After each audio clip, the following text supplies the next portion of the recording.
Hello students, today we are going to study human digestive system. Okay, so nutrition has got 5 steps. We have studied in the previous video, isn't it? What are they? Ingestion, digestion, absorption, assimilation and egestion. I said to you what egestion is, what? Just taking in of the food, isn't it? So step by step I am going to explain you all in the human digestive system. Okay, so here you can see what here, this is the mouth. From the mouth what happened? The food enters.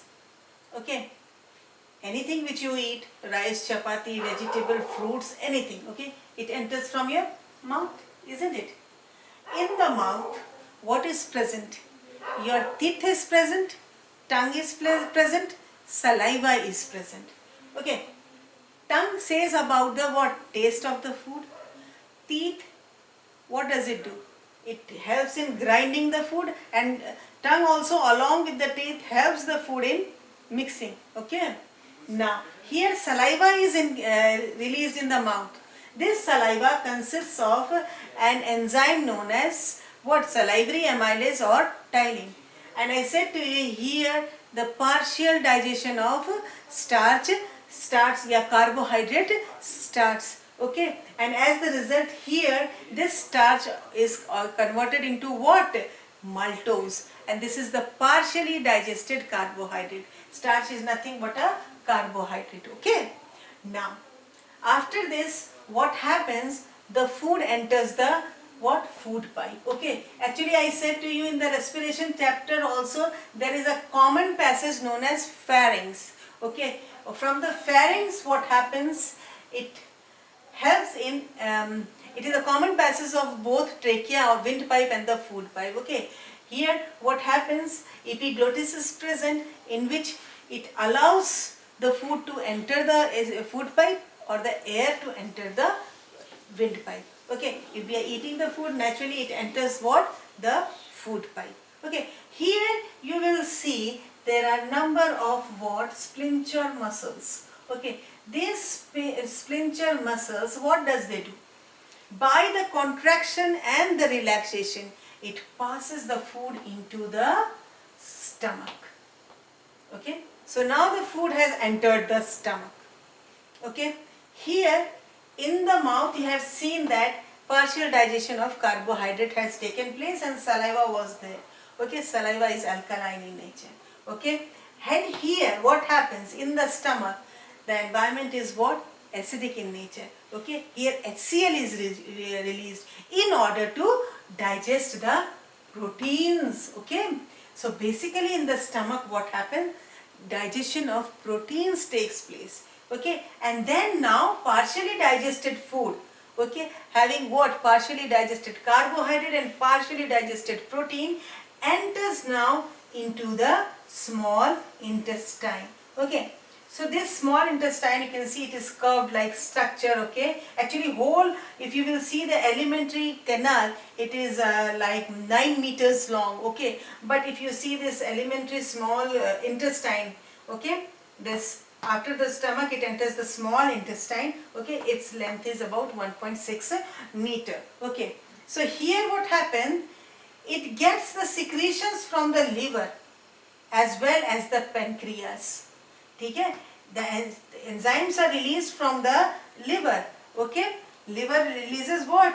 Bile, and pancreas releases pancreatic juice. Okay, these two are poured into what? This small intestine. Okay, so here total digestion of carbohydrate, total digestion of protein and total digestion of fats takes place. Actually this bile helps in the digestion of fats. Okay, so here in small intestine finger-like projections are present. Okay, and those finger-like projections are known as what? Villi. Okay, once the food is digested, these finger-like projection that are known as villi, it has rich supply of blood capillaries. Okay, so now the digested food is absorbed. So till now we were studying which step? The digestion. From this mouth to the small intestine. Okay, and after the food is digested, it is absorbed by the what? Blood capillaries, and here the villi present in the small intestine, which are finger-like projection, what they do? They help in what? Absorption of the digested food. Okay, and this digested food, what happens? It goes to different cells through these blood capillaries, isn't it? And now there what happens? Oxidation takes place, isn't it? And oxidation takes place, and as a result what happens? Energy is released. How does this oxidation takes place? In respiration you have studied that we take in what?